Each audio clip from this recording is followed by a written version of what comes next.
Good morning, guys. It's day 2, a day in my life vlog series. তো চলো আজকে কি কি করি তোমাদের সাথে শেয়ার করি। তো চলো আমার সাথে ঝটপট।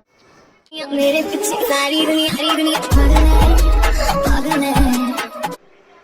গুড মর্নিং গাইস, আজকে ঘুম থেকে উঠে পড়েছি। উঠে এবার রান্নায় ঢুকে যাব। আজকে রেসিপিতে থাকবে হচ্ছে ভাত, আর যেহেতু কালকে আমরা মাটন খেয়েছি তো বর বললো পাতলা পাতলা কাতলা মাছের ঝোল করতে, তো সেটাই থাকবে। তো আজকে রান্নায় সেটাই থাকবে। আর তোমাদের সাথে একটা ভিউ শেয়ার করি, দাঁড়াও। কি সুন্দর রোদ্দুর বেরিয়েছে দেখো।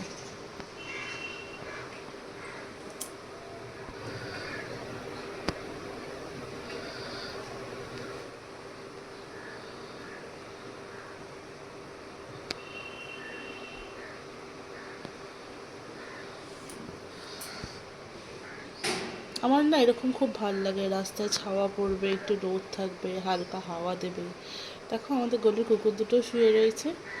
এর জন্য দুটো বাচ্চা দিয়েছে, বাচ্চাগুলো এখন এখানে নেই, পরে আসলে তোমাদেরকে দেখাবো।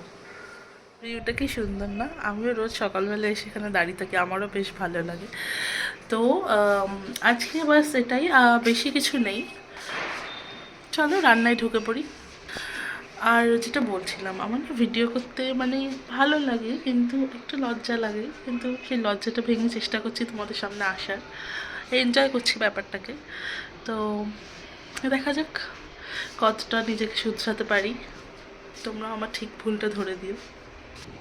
তো এবার চলো রান্নায় তাহলে ঢোকা যাক, আর বেশি বকবক করবো না, চলো।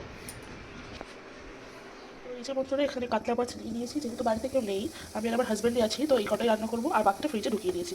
এটাকে এবার কী করবো, নুন হলুদ মাখিয়ে নেবো, কড়াই গরমে বসিয়ে দিয়েছি, তেল দিয়ে দিই, আর এখানে ভাত চাপিয়ে দিয়েছি। তো চলো দেখতে থাকো। হলুদ দিয়ে দিলাম, নুন দিয়ে দিলাম, এটাকে এবার মাখিয়ে নেবো।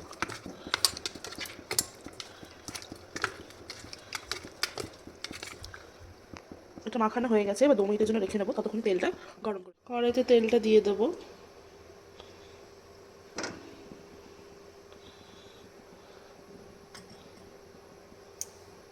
তেলটা পুরো গরম হয়ে গেছে, তেল থেকে ধুয়ো ছেড়ে দিয়েছে, আর বাইরে দেখো কি সুন্দর হাওয়া দিচ্ছে একটা। চলো মাছগুলো এবার ঝপঝপ করে ছেড়ে দিই।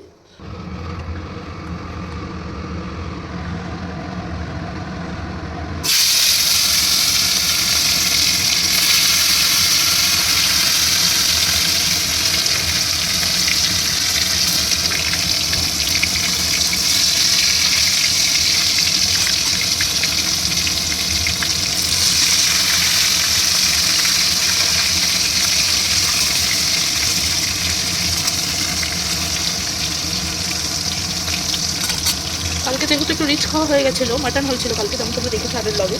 তো আজকে আমার হাজব্যান্ড বললো একটু আজকে হালকা পাতলার মধ্যে কিছু খাই। তো আমাকে বললো কালিয়া মাছের ঝাল করলে ওটাও একটু রিচ হয়ে যাবে, তো তুমি একটা কাজ করো, আলু দিয়ে জিরে আদা বাটাতে একটা পাতলা ঝোল করো। তো আমি বললাম বেশ, তবে তাই হোক।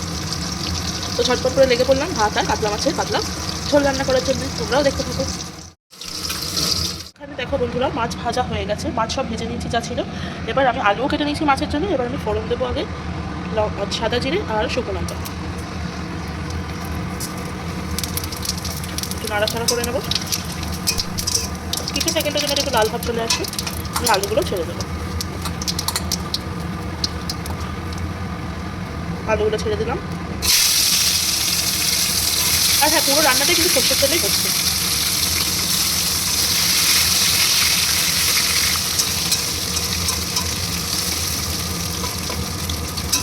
তেমন কিছু না, জিরে শুকনো লঙ্কা ফোড়ন দিয়ে মাছের ঝোলটা করবো, আর মশলাটা যেমন তোমরা ব্যবহার করো তেমন, আর একটু টমেটো দেবো, বাস আর একটা পাতলা ঝোল হবে। পরে আবদারটা রাখতেই হবে। এদিকে ভাতও প্রায় হয়ে এসেছে, ফুটে গেছে, আরেকটু হবে।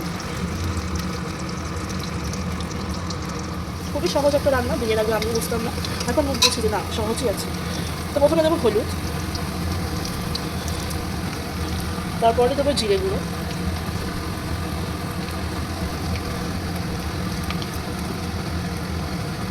তারপরে দেবো লঙ্কা গুঁড়ো,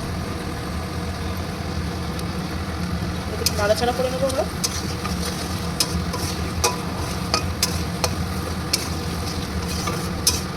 এবার এতে দিয়ে দেবো কেটে রাখা টমেটো,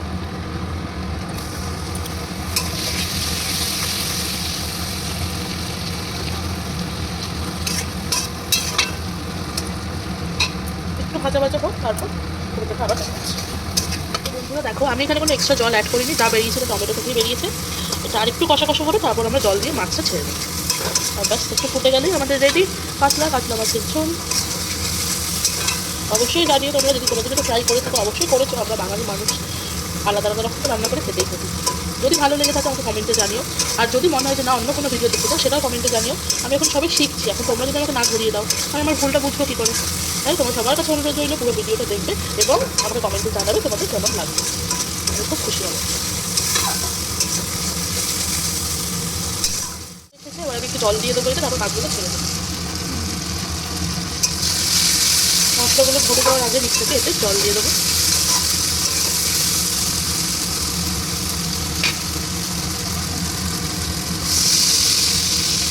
দুজন মানুষ, খুব বেশি একটা জল দেবো না, এতটা তো সাফিসিয়েন্ট আমার কাছে। আসলে কিন্তু আমরা দুজন থাকি না, আমার শ্বশুর শাশুড়ি থাকেন, তারা কুম্বে গেছে স্নান করতে, তাদের হয়েও গেছে, এখন তারা সাইড সিনগুলো দেখছে আর কি। আসতে হয়তো বেশ আর 2-3 দিন মতো লাগবে।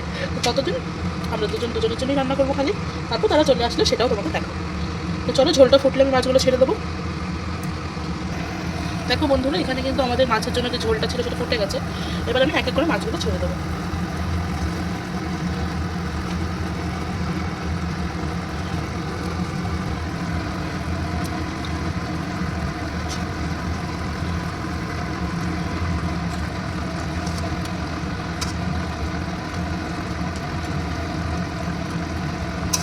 আলুগুলো আমাদের গলে গেছে, আমি দেখেছি।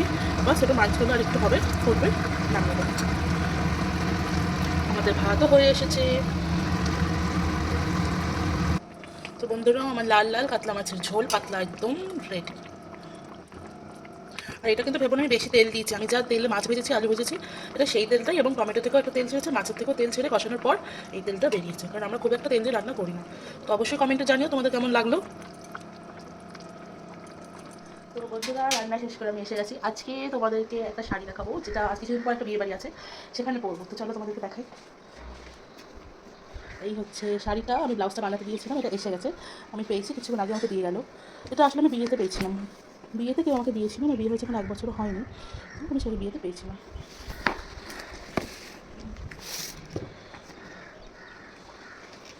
শাড়িটা একবার দেখো বন্ধুরা, শাড়িটা কিন্তু দারুণ। এই যে শাড়িটা, কেউ যদি নাম জেনে তো আমাকে কমেন্ট করো। তো আমরা শাড়িটার নাম জানি না, এই শাড়িগুলো কী বলে। মাসলিন তো হবে না, কারণ এত সুন্দর একটা মোটা বর্ডার রয়েছে। অর্গানজাও হবে না, কেউ যদি জেনে তো আমাকে একটু বলে। তো আমার না ভাজছি, ভাঙতে খুব কষ্ট হয়। তো এই যে যাচ্ছে ব্যাপারটা, এখানে একটা চওড়া বর্ডার রয়েছে, আর ভিতরে আরেকটা পাতলা বর্ডারও রয়েছে, যেটা এই মুহূর্তে তো ভিজিবল নয়, একটা পাতলা বর্ডার রয়েছে। এই হচ্ছে শাড়িটা, পরলে অবশ্যই তোমার সাথে শেয়ার করবো। আর এর ব্লাউজ পিসটা দেখাই, যেটা মেইন। এই হচ্ছে এটার ব্যাক পোর্শন। আমি না ব্যাকে 3টে দড়ি রেখেছি, আমি 2টো বলেছিলাম, উনি নিজে সাজেস্ট করে বলে 3টে করে দিই, যেহেতু জায়গা আছে ভালো লাগবে। তো এই হচ্ছে ব্যাক পোর্শন। ব্যাপারটা কীরকম হবে আমি বলছি। ব্যাপারটা ঠিক এরকম দড়িটা বাঁধলে বেশ ভালোই লাগবে, পরলে অবশ্যই দেখাবো। আর এখানে কি করেছি, 3টে স্টোন রেখেছি, কিন্তু হুকটা যাচ্ছে ভিতর থেকে, এটা জাস্ট ডিজাইনের জন্য। আর সামনে পোর্শনটা তোমরা দেখে দিই, এটা কিন্তু প্রিন্সেস কাটের উপর আছে, হ্যাঁ, যে যেরকম পরে যার যেরকম প্রেফারেন্স। আর এর স্লিভসগুলো দেখো চওড়া রেখেছি। আমি প্রথমে গ্লাস বলেছিলাম, এতটা গ্লাস হাতা বলেছিলাম, সে বলে এইসব কাপড় তো মানে আগে থেকে রেডি হয়ে আসে, ওগুলো তো ছোটো হয়, তো অতটা করলে ভালো লাগবে না। আমি বললাম ঠিক আছে চলো, একটা তোমার প্রিফারেন্সই হয়ে যাক। তো এই যে দেখো, এটা হচ্ছে বর্ডার, এটা হচ্ছে বর্ডারটা। এই যে এটা ম্যাগি হাতার মধ্যে আমি করেছি, হয়তো করলে এতটা এর থেকে একটু লং, এর থেকে একটু শর্ট নিয়ে নিই, ট্রাই করি, জাস্ট দিয়ে গেলে তোমাদের সাথে শেয়ার করে দিলাম। এতটা হবে। আর সামনেটা আমি সুইটার নেকের উপর দিয়েছি, এরকম এসে ঠিক এরকম যাচ্ছে। তো তোমরাও বললো কেমন লাগছে, জিনিসটা ভালো লাগছে কিনা, আমাকে কেমন লাগবে করলে। তো চলো দিয়ে গুছিয়ে রেখে দিই।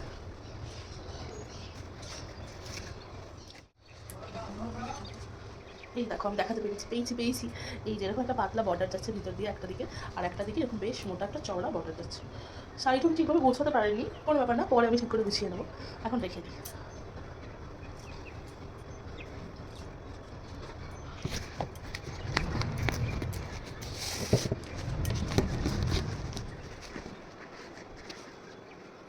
साया तेरा बन के जो हाथों में ख्वाब रे, अच्छी है कौन से बाब रे, साया तेरा लेके चलो हाथों में ख्वाब रे।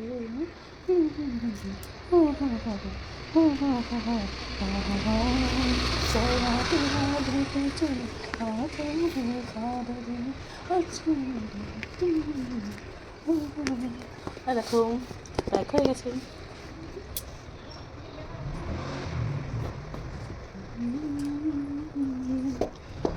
এটাকে রাখছি।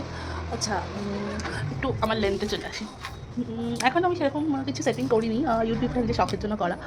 তো যেটা বলছিলাম, আজকে সারাদিন তেমন একটা কিছু প্ল্যান নেই। আমার টিউশনস আছেন, টিউশনস পড়াই আমি। আমার ওটা দুপুর থেকে আছে, এখন আমার একটা কোনো কাজ নেই। এখন বড় ঘুমাচ্ছে, এখন বাজে সকাল 11টা। আমার অলরেডি লাঞ্চও রান্না করা হয়ে গেছে। তো উঠলে ও বলেছে সকালে আজকে ভাতই খাবে, এমনিদিন ভাত খায় না, আজকে বলেছে ভাতই খাবে। তো ভাতই রান্না করেছি বেশ।